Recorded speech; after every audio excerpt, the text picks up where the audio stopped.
Alrighty, so before I do the first part of the review for match week number 20, obviously, gotta do the review between the US versus Bolivia in the US opening game of Copa America. And I gotta say, I know there's gonna be people that's gonna complain the fact that the US didn't win by more and they were expecting them to get absolutely demolish Bolivia in this game. And in some way, they probably should have done. I mean, the 2-0 scoreline doesn't tell you the fact that the US definitely wasted a lot of chances and that they probably should have won 3 or 4-0 at minimum in this game. But at the end of the day, and I've said this before when it comes to tournament play, especially in the group stage, it's not about how pretty you play. You can basically blow out a team in the opening match, and you can still potentially not advance. And obviously, coming into this tournament, and especially in the group stage game, the job for the U.S. in terms of them advancing is to beat Bolivia, and then definitely have a win against Panama, even though that's probably going to be the truest test. And that they don't have to wait until the final game, which is probably the toughest game that they're going to have the group stage against Uruguay, and so far it's mission accomplished in terms of part one of three of what they need to do into the group stage. Well, not the group stage, I'm sorry, but into the knockout round of this tournament. Now, talk about the U.S. starting 11. You got Matt Turner, Chris Richard, Tim Reams, Joe Scally, Miles Robinson, Gio Reyna, Tyler Adams, Western McKinney, Christian Pulisic, Flo Balogun, and Tim Webb. I think the only surprise out of this is Balogun, of course, getting the start in that number 9 position. There's been a lot of discussion in terms of who exactly is going to be starting number 9 in this U.S. team, and it's been a discussion, even going all the way back to the World Cup qualifier, where the lack of number 9 has been a big question of this team. And I think coming out of this game, there are still definitely that question too. Yes, I know Balogun, of course, got to go in this game, but you could argue he probably could have got more, and that at times, there was that hesitation that he's shown, where at times he didn't look good whatsoever. And then of course Pepe coming into the game, and I'll talk about how Pepe absolutely should have got at least a goal or two in this game, and maybe could have even got a hat trick in this game if he shown his clinical finishing and not getting completely snake bitten by the Bolivian goalkeeper. Now, in the first half, speaking of Balogun, he puts it high on the doorstep of goal, and yeah, that is definitely one that he wants to have back, because if he would have been better in terms of his first touch, he was 1v1 with the goalkeeper, and he would definitely had a chance to bury that. But the good news is, Christian Pulisic basically picked up the slack, because he basically scored a golazo and a half. You want to know why Christian Pulisic has been so good this season, and probably have his best season in his career? There you go. I mean, just an absolute golazo. And this is not the first time we saw him score an absolute golazo. We saw it even against Brazil, where he scored that free kick.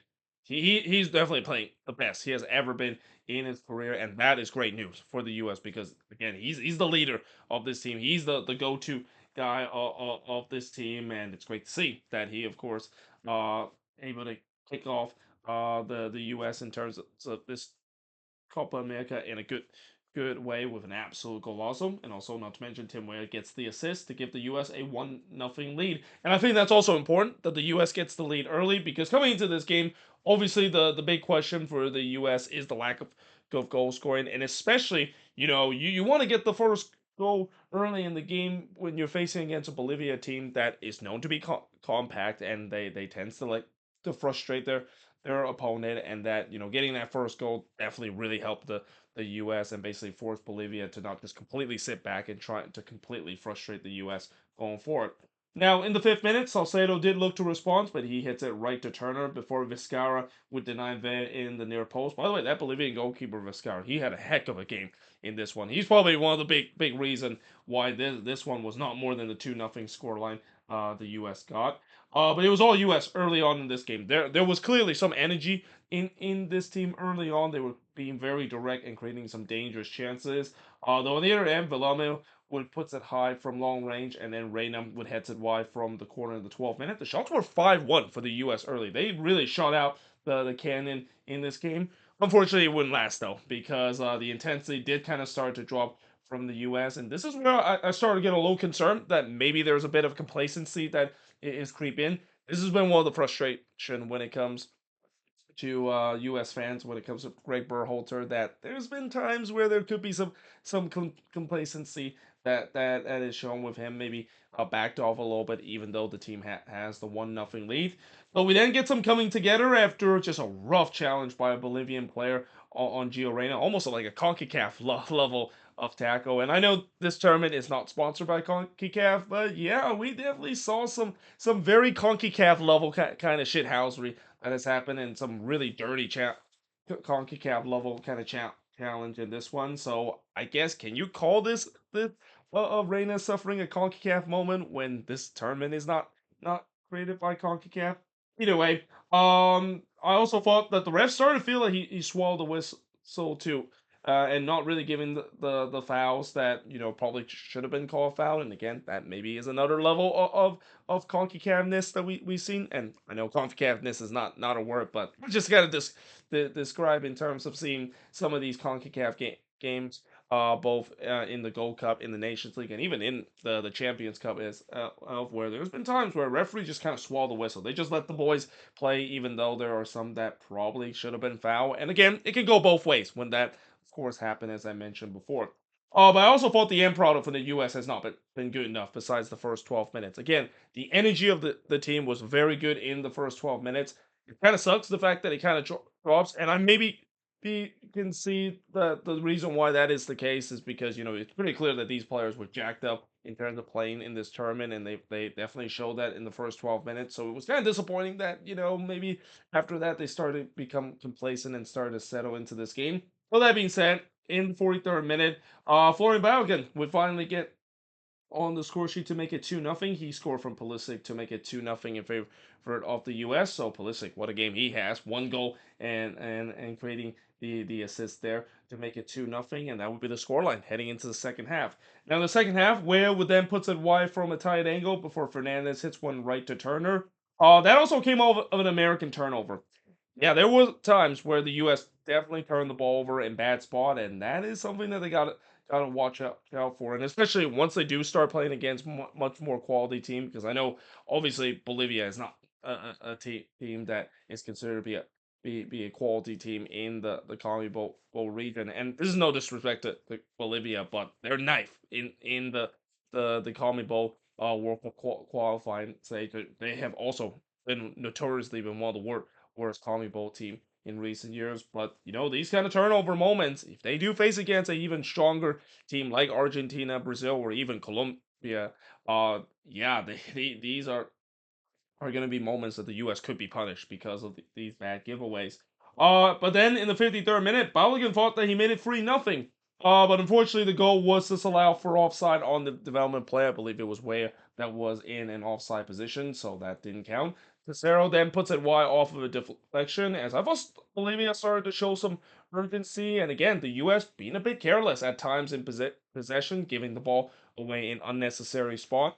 Visquera then denied Pulisic from close before Pepe puts it wide on the doorstep of goal. By the way, that was his first touch of the game. He literally just came on, and I think that moment kind of also sums up the night for Ricardo Pepe. I know he desperately want to go, especially coming back from Dallas and coming back to the place that kind of is where he made his name with FC Dallas, and that again, he absolutely should have scored a goal, as I'll talk about in just a bit. But there was no doubt the U.S. was pushing for a third, looking to put this out of reach. Scally would then puts it wide from close range before Tessero on the other end puts one right to Turner. The shots were 11-5 for the U.S. up to that point, which seems very low because up to this point, I swear the U.S. have more than 11 shots that they put.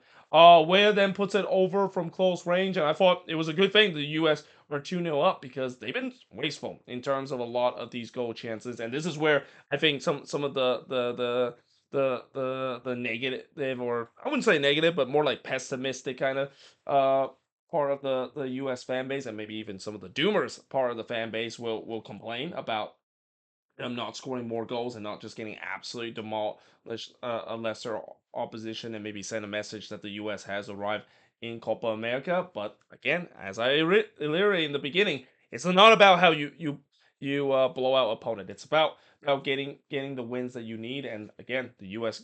at the end of today, they get the win that they needed. Vizquera then denied Pepe from close range, and then he denied Pepe again from close in the 81st minute. Pepe is clearly wants one coming back to the place again where he made his name with FC Dallas. But it was really not meant to be because in the 90th minute, Vizquera not only robbed Pepe there, but he actually had a rebound chance there from close range, and he just completely fluffs the lines. I mean, to be fair, Vizquera with some cat-like reflexes to not only make one good save, but make two good saves even on the rebound. But yeah, that is one that Ricardo Pepi would not want to look that back later tonight because that is one that 9 out of 10 times he would score, and I wouldn't even say 9 out of 10 times, probably almost 10 out of 10 times that he puts it into the back of the net. And I didn't mean roll. Pepe's clearly snake bin in this game because if that moment happened, you know that he is snake bin, and Pepe would be absolutely kicking himself the fact that he didn't get on the score sheet, but.